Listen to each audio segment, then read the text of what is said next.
साथी नमस्कार, मैं कमलेश्वर सिंह फिर एक बार आपके सामने उपस्थित हो गया हूं। साथियों, विडंबना नहीं तो और क्या है। जी हां, मैं संविदा स्वास्थ्य कर्मचारी संघ के पदाधिकारियों की बात कर रहा हूं। वो भूतकाल के हों चाहे वर्तमान काल के हों, दोनों स्थिति को मैं स्पष्ट करना चाहूंगा। लेकिन उससे पहले मैं आपको बता दूं कि 90% का जो आपका संशोधन होना है आपके संविदा नीति अनुबंध पत्र में, उसकी शुरुआत मैंने कर दी है। मैं एक आरटीआई लगा रहा हूं उसी के बारे में जानकारी लेने के लिए। चूंकि ये आरटीआई जब लगेगी तो वहां कार्यवाही प्रारंभ हो जाएगी, इसमें कोई दो राय नहीं है।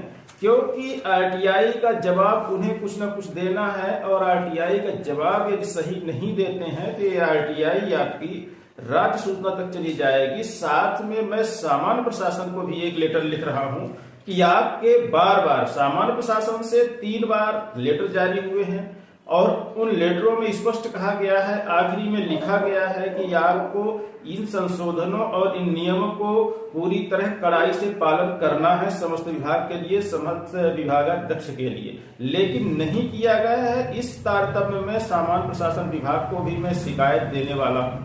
तो साथियों, ये आरटीआई जब जाएगी इसका परिणाम क्या होगा वो सारा चीज हम आपको अपडेट देंगे। लेकिन अब हम आते हैं अपने पहले मुद्दे पर, जो हमने अभी शुरुआत की थी आपको संविदा स्वास्थ्य कर्मचारी संगठन के बारे में। तो साथियों, ये सिलसिला जब चालू होता है, मैं इसके साथ जुड़ता हूं, तो सबसे पहले सौरभ सिंह चौहान, जो कि इस संगठन के अध्यक्ष हुआ करते थे, इन्होंने मुझको ट्विटर पर ब्लॉक किया था। साथियों, जी हाँ, मेरा न्यूज आरटीआई चैनल के नाम से ही ट्विटर चलता है, और न्यूज आरटीआई के नाम से ही टेलीग्राम चैनल भी चलता है। आप वहां भी जाके हमें फॉलो कर सकते हैं, और टेलीग्राम चैनल पे बहुत सारी जानकारियां मैं सारा अपडेट डालता हूं। आप वहां फॉलो करिए, आपको नोटिफिकेशन मिलता रहेगा, और वहां की जानकारियां आप ले सकते हैं। वहां बहुत सारे लेटर डले रहते हैं और वीडियोज भी डले रहते हैं, आप सारी जानकारी वहां से उपलब्ध कर सकते हैं। तो साथियों, ये जो ब्लॉक करने का मुझे सिलसिला चालू हुआ, वो सौरभ सिंह चौहान तत्कालिक अध्यक्ष संविदा स्वास्थ्य संगठन से स्टार्ट हुआ था। क्या कारण है कि लोग हमें या तो ब्लॉक करते हैं या तो ग्रुपों से रिमूव करते हैं। कहीं ना कहीं कुछ ना कुछ ऐसी बात मैं कह देता हूं जो कि चुभ जाती है लोगों को, और चुभती वही बात है, कहते हैं सत्य कड़वा होता है। तो साथियों, अभी तक के मेरे सफर में आपने देखा भी है कि वास्तव में सत्य कड़वा ही होता है। इसी कड़वाहट के चक्कर में शायद संविदा स्वास्थ्य संगठन जो है, कर्मचारी संघ जो है, हमें अपने साथ नहीं ले रहा है और ना हमारे साथ आ रहा है, क्योंकि मैं सिर्फ सच कहता हूं। सच कहने का कारण है कि मैं दस्तावेजों से बात करता हूं, ना कि मैं अपने मन से बात करता हूं। कोई भी दिशा दशा मैं अपने मन से नहीं तैयार करता, बल्कि जो दस्तावेज मिलते हैं उनके आधार पे हमें किधर जाना है और हमारा काम किधर से होगा, यही काम मैं निर्धारित करता हूं। तो साथियों, सौरभ सिंह चौहान के ट्विटर पर ब्लॉक करने के बाद यह सिलसिला आया आपके संविदा स्वास्थ्य कर्मचारी संघ के प्रदेश प्रवक्ता, जो अपने आप को कहते हैं वीरेंद्र उपराले जी। उनने एक संविदा स्वास्थ्य कर्मचारी संघ के नाम से फेसबुक अकाउंट चलता है, वहां पे मैं मेंबर था, उसको मैं फॉलो करता था। तो वीरेंद्र उपराले जी के द्वारा हमें फेसबुक अकाउंट पे भी ब्लॉक कर दिया गया। लेकिन ये सिलसिला रुका ही नहीं। इसके बाद सबसे अहम बात मैं बताना चाहूंगा आपको, उसमें मेन है एनम बहनें। एनम बहनें जिन अपने पदाधिकारियों पे विश्वास करके चल रही हैं, उनकी भी कारगुजारी मैं आपको बताने जा रहा हूं। तो यहां पे एनम बहनें जरूर ध्यान देंगी, यदि हमारा वीडियो देख रही हैं तो इस पे विचार जरूर करना है। यहां पे एक सुनंदा नाम की एनम है, जिनको अभी हाल ही में महिला प्रकोष्ठ का संभागीय अध्यक्ष शायद बनाया गया है। वो अध्यक्ष बनते ही सबसे पहला काम उनने किया है, एक ग्रुप चलता था एनम भोपाल के नाम से, उसमें मुझे लोगों ने जोड़ के रखा था। तो उनने जब अध्यक्ष बनी तो सबसे पहले उनने मुझे वहां से रिमूव कर दिया। उसका प्रमाण भी मैं आपको दिखा दूंगा।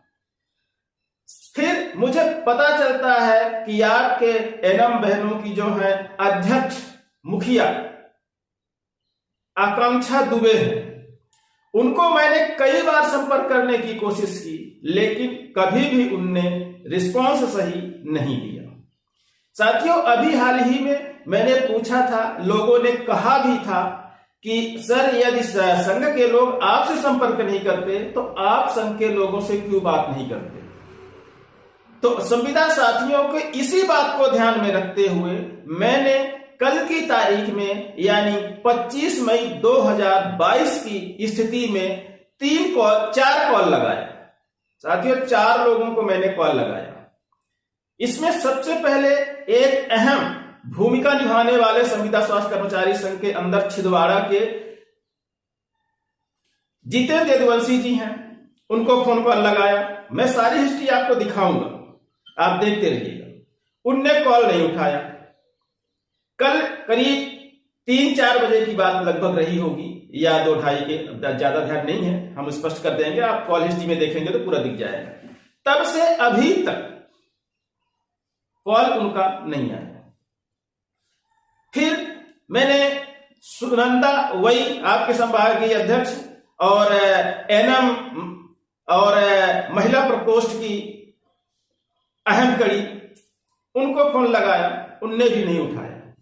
आकांक्षा दुबे को फोन मैंने लगाया, आपके संविदा जो एनएम है उनकी प्रदेश अध्यक्ष को, तो उनने फोन उठाने की तो बात छोड़ दीजिए, रिंग ही पूरी नहीं गई और फोन काट दिया उन्होंने। अब साथियों, यहां पर आप यदि ऐसे लोग संगठन में रहेंगे जिनका ईगो आगे आता है, तो मुझे तो नहीं लगता कि जो लोग ईगो लेके चलते हैं वो संगठन चला पाएंगे या किसी लक्ष्य को हासिल कर पाएंगे। आप मेरी हिस्ट्री देखिए, मैं चैलेंज करता हूं कि मेरे पास किसी का फोन कॉल आया हो और ना उठा हो। इतना ही नहीं, यदि किसी कारणवश मैं व्यस्त रहा और फोन कॉल नहीं उठा पाया और मिस्ड पड़ा रहा तो मैंने उनको वापस किया है। मैं चैलेंज करता हूं, कोई भी व्यक्ति मुझे बोल दे, कमेंट्स करके आप बता दीजिए कि किसी व्यक्ति ने कॉल किया और मैंने उनका कॉल नहीं उठाया, और नहीं उठाया तो मिस्ड हुआ तो मैंने उनको रिटर्न नहीं किया। तो साथियों, संघ ऐसे नहीं चलता है, संघ विश्वास से चलता है। यदि आपको कोई फोन कॉल कर रहा है तो जरूर कुछ ना कुछ वो या तो जानना चाहता है, पूछना चाहता है, या तो आपको बताना चाहता है। यदि आप फोन कॉल नहीं लेंगे और व्यस्त हैं तो रिटर्न नहीं करेंगे तो आपके अधीनस्थ कर्मचारी जो हैं वो आप पे विश्वास कैसे करेंगे। तो ये संविदा स्वास्थ्य कर्मचारी संगठन के लोगों को मेरा सजेशन है और ये सलाह है कि आपको किसी का फोन आए तो कम से कम आप उठाइए उनका फोन, और यदि समय नहीं है, उठा नहीं सकते हैं, मिस्ड हो जाता है, तो आप कॉल हिस्ट्री देख के आप उनको रिटर्न अवश्य करिए, क्योंकि पता नहीं क्या वो आपसे पूछना चाह रहा है और क्या बताना चाह रहा है, क्योंकि आप सबसे ऊपरी के कड़ी हो।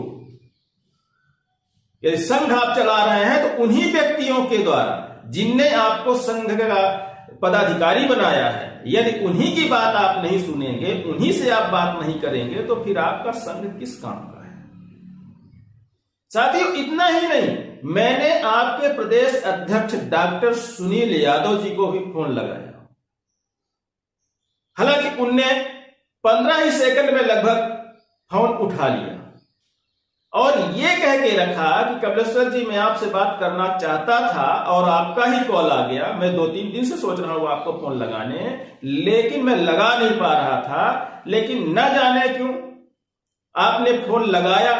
मैंने उनको कहा कि शायद आपने मुझे याद किया, मुझे ऐसा लगा तो मैं ही फोन कॉल क्यों ना कर लूं, और मैं फोन कॉल किया, उनने उठाया। हालांकि बात पूरी तो नहीं हुई। उनने ये कहा कि मैं अब भी आपको शाम को फोन लगाता हूं। हालांकि अभी तक उनका फोन भी नहीं आया है, पर उनने फोन उठाया, ये अच्छी बात है।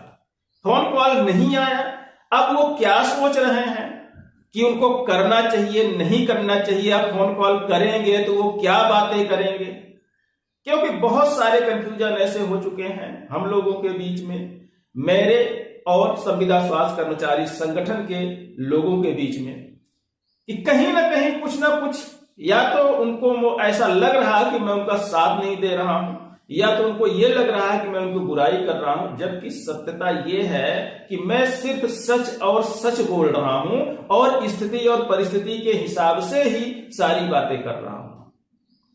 तो साथियों, अभी भी मुझे आपके प्रदेश अध्यक्ष डॉक्टर सुनील यादव का फोन का इंतजार है, और यदि अभी से 24 घंटे तक फोन नहीं आता तो मैं फिर से एक बार रिटर्न कॉल करूंगा और आप लोगों का विश्वास बताने के लिए, विश्वास को बरकरार रखने के लिए मैं बाकायदा यूट्यूब पे अपने लाइव होके रिकॉर्डिंग करते हुए भी मैं कॉल करूंगा, और आप सुनिएगा कि मैं सही बोल रहा हूं या झूठ बोल रहा हूं कि लोग फोन उठाते ही नहीं, और जो उठाते हैं वो बात ही नहीं करते हैं।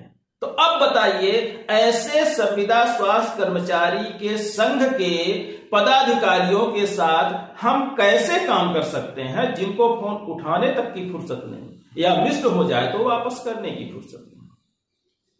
आपने कहा कि फोन आप लगाइए, मैंने आपकी बातों का सम्मान किया और पदाधिकारियों को फोन लगाया, उच्च से सर्वोच्च तक मैंने लगाया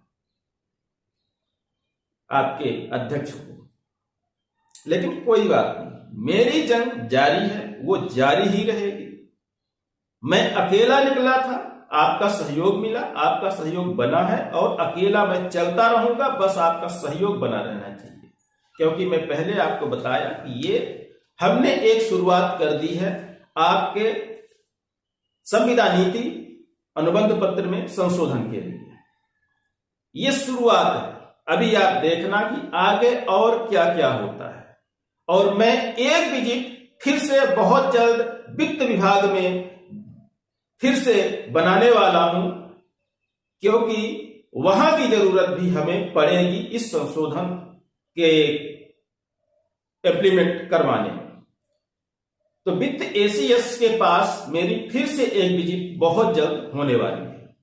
लेकिन उसके पहले मैं एनआरएचएम की ये आरटीआई और एनआरएचएम की एक विजिट करना चाहूंगा, क्योंकि एनआरएचएम के अंदर भी मेरी अभी भी एक आरटीआई जो है वो पेंडिंग चल रही है। उसमें उनने डेट नहीं डाला है कि किस तारीख को मुझे वहां आना है, इसलिए मैं अभी उसका टाइम पास कर रहा हूं।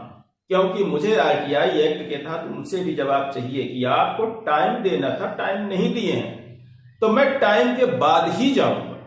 जैसे वो टाइम गुजर जाता है और फिर वहां जो जवाब देते हैं, तो सारा अपडेट आरटीआई एक्ट के तहत ही मैं आपको दूंगा। और साथ में राज्य सूचना आयोग को भी लिखूंगा कि आरटीआई का जवाब ये आया था और मैं गया तो इनके द्वारा ऐसा ऐसा कहा गया। वो क्या कहा गया ऐसा ऐसा, वो मैं आपको बाद में बताऊंगा।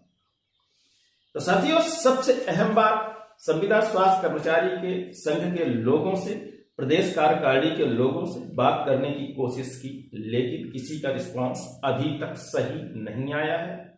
और दूसरी बात, ये चीज आरटीआई मैं भेज रहा हूं, सब कुछ तैयार हो चुका है, और आगे जो भी होगा हम आपको सारा अपडेट देते रहेंगे। लेकिन यहां विडंबना सबसे बड़ी जो आपके संगठन की है, ये विडंबना कैसे दूर होगी, इसके लिए आपको जरूर सोचना पड़ेगा। साथियों, इन्हीं शब्दों के साथ लेते हैं आपसे विदा।